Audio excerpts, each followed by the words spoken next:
Day 2 Bible Study. The Manifesto of the King.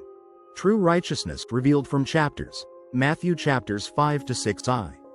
Historical and cultural background. We find ourselves now on a mountainside in Galilee.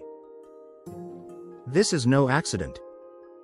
Just as Moses went up Sinai to receive the law, Christ, the greater Moses, ascends the mountain to expound the law. The audience. Notice carefully Matthew chapter 5 verse 1. His disciples came to him.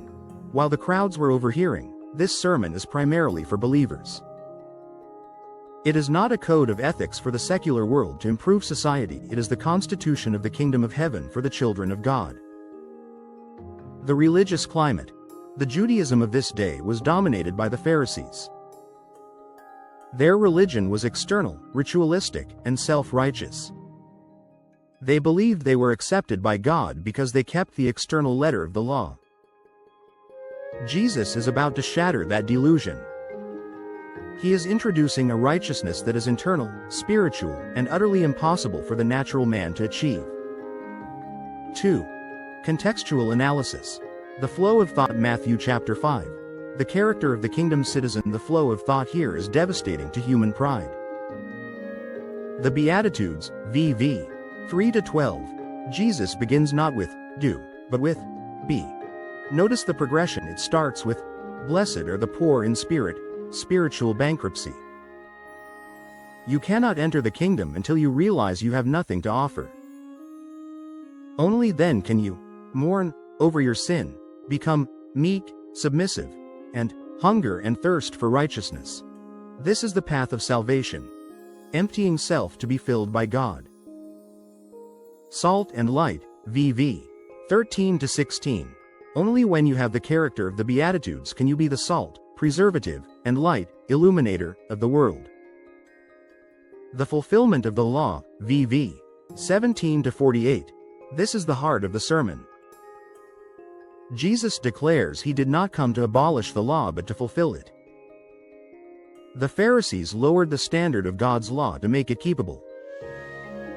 Jesus raises it back to where it belongs, perfection. The antitheses, you have heard, but I say, Jesus attacks the externalism of the scribes.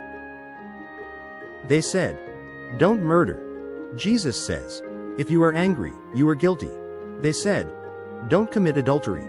Jesus says, if you lust, you are guilty. He drives the law into the heart, showing that we are all desperate sinners in need of grace. Matthew chapter 6. The worship of the kingdom citizen. Having dealt with moral behavior, Jesus moves to religious duty.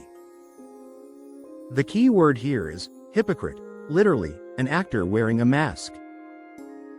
Secret devotion, VV 1 to 18. Jesus addresses 3 pillars of Jewish piety: giving, praying, and fasting. In every case, the warning is the same: do not do it to be seen by others. If you want the applause of men, that is the only reward you will get. The disciples' prayer, VV 9 to 13. This is the model prayer. Notice the priority: God's name, God's kingdom, and God's will come before our daily bread and forgiveness.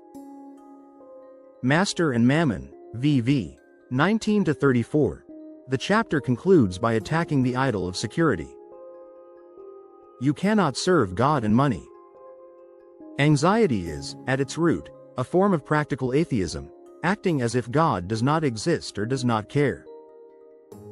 The cure is a single-minded focus: seek first the kingdom of God. 3. Scriptural synthesis, cross-references. The New Covenant. Matthew chapter 5 is the exposition of Jeremiah chapter 31 verse 33. I will put my law within them, and I will write it on their hearts. The Pharisees had the law on stone. Jesus writes it on the conscience. The heart of the law. When Jesus equates anger with murder, he is not inventing new theology. He is taking us back to 1 Samuel chapter 16 verse 7. Man looks on the outward appearance, but the Lord looks on the heart. Daily bread. The petition for daily bread in Matthew chapter 6 recalls the manna in Exodus chapter 16, where God provided enough only for that day. It teaches total, daily dependence on God's provision. Solomon's glory. In Matthew chapter 6 verse 29, Jesus mentions Solomon. Even the richest king in Old Testament history, 1 Kings chapter 10, could not array himself like a simple lily created by God. IV. Theological implications. The impossibility of self-righteousness. Jesus says in 5:20, "Unless your righteousness exceeds that of the scribes and Pharisees, you will never enter the kingdom of heaven." The Pharisees were the most moral people of the day. If they aren't good enough, who is? No one. This is designed to crush our self-reliance and drive us to Christ for his righteousness. Philippians chapter 3 verse 9. Omniscience of God. Matthew chapter 6 teaches that God sees in secret. We live our lives coram Deo, before the face of God. Whether we are giving a coin or fighting a lustful thought, the audience of one is watching. The nature of true conversion. Salvation is not just a ticket to heaven, it is a transformation of nature. A Christian is not someone who merely obeys rules. A Christian is someone whose heart has been changed so that they hate sin, mourning, and love God's law, hungering for righteousness. God bless you and give you grace after grace.